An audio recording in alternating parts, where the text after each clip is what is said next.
On a peut-être tu m'as pas reconnu. Tu t'y attendais pas? Peut-être. Ouais, peut-être. Ah ouais, tu te souviens pas de m'avoir vu? Ouais, bah. Sur Paris, ça me dit rien. Ou alors on s'est peut-être. Je t'ai déjà vu dans les manifs ici. Ah oui, t'es venu plusieurs fois. Tu m'as vu sur.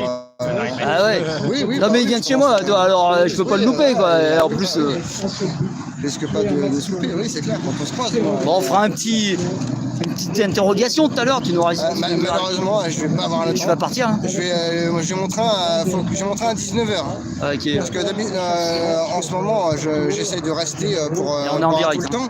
Mais oui, t'inquiète, pas de soucis. Mais le problème, c'est que j'ai lu sur le net, communication de la SNCF, qu'il y a des trains qui risquent d'être annulés demain. Donc je voudrais pas rester bloqué sur Paris, parce que si je reste, si je reste hébergé ou quoi ou qu'est-ce, si demain mon train est annulé, je me retrouve bloqué sur Paris, tu vois, c'est un peu chiant. Donc du coup, je me suis dit bon, bah, il y a les grèves là qui continuent, qui commencent là. Oui, voilà, et tiens, justement, le mois prochain, a priori, sauf si leurs revendications sont entendues, mais ça c'est encore, ils nous emmerdent avec leur lutte corporatiste stérile contre les conséquences, les augmentations de salaire et les conditions de travail, alors que nous, on combat, nous on est sur on combat les causes, quoi. Nous on veut changer le système pour reprendre le pouvoir, nous on veut reprendre le pouvoir pour changer le système et mettre en place une vraie démocratie pour le peuple. On va se relever parce que j'ai les genoux grecs. Et donc nous, on va dans le sens de une vie meilleure pour tout le monde. Nous, on n'est pas dans les luttes corporatistes, on est dans la lutte Oui, chacun son bout de gras là, ça arrive à rien. Bah oui, bah voilà, et justement, les contrôleurs, c'est ce qu'ils font. Le mois prochain, ils ont prévu a priori de faire grève. Et la dernière fois que les contrôleurs RATP ont fait grève pour leur salaire, etc., les trains il y a beaucoup de trains qui ont été annulés, dont le mien. Oui, et puis à la limite, les contrôleurs, on s'en passe, on n'a pas besoin, au contraire. Tu fais train gratuit, quoi. À ce moment-là, tu fais train gratuit. C'est relou, quoi, parce que, en fait, je critique pas le fait qu'ils soient dans le combat, ça, il n'y a pas de souci. Je critique le nombrilisme. Oui. Le nombrilisme, tu vois, qui ne regarde que leur nombril. Frexit et compagnie, quoi. J'ai appris que les Anglais, ils payent le Frexit jusqu'en 2027. Tu te comptes? Ils payent leur Brexit jusqu'en 2027. Je vais aller ici qui invite le porte-parole de l'ambassade de Russie à s'exprimer, même si vous lui coupez tout le temps la parole et que vous êtes tout le temps dans les attaques contre Poutine, ce qui ne mène à rien.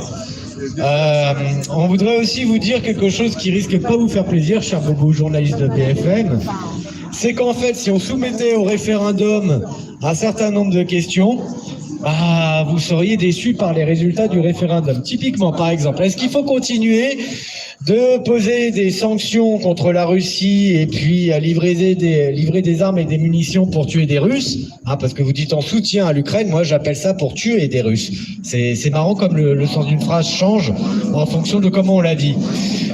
En fait, sur cette question-là, je pense que la majorité des Français dirait stop. De la même façon que si on nous posait la question, est-ce qu'il faut destituer Emmanuel Macron ? Il est, à mon avis, fort probable que la majorité des Français s'exprimerait pour que Macron soit destitué et jeté en prison. De la même façon que si on nous pose la question, faut-il sortir de l'UE, l'euro et l'OTAN ? La majorité des Français, là aussi, dirait oui, il faut sortir de ces merdes-là. C'est une nouvelle URSS. On en a marre d'être les larbins des Américains. Bon, on a bien compris que vous, de votre côté, les États-Unis, vous adorez ça.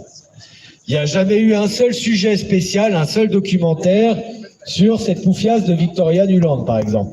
Moi, j'aimerais bien que nos médias fassent un reportage complet sur cette personne trop peu connue qui s'appelle Victoria Nuland et qui a une influence extrême dans ce qui s'est passé en Ukraine. Moi, ce que je voudrais, c'est juste que vous fassiez ce que le Conseil d'État exige de vous. C'est-à-dire que lorsque Rutel Krief ou, je sais pas, des journalistes bobos comme vous en avez tant à BFM, fait valoir ses opinions va-t-en-guerre, pro-UE, pro-OTAN, que ce soit listé comme un temps de parole public.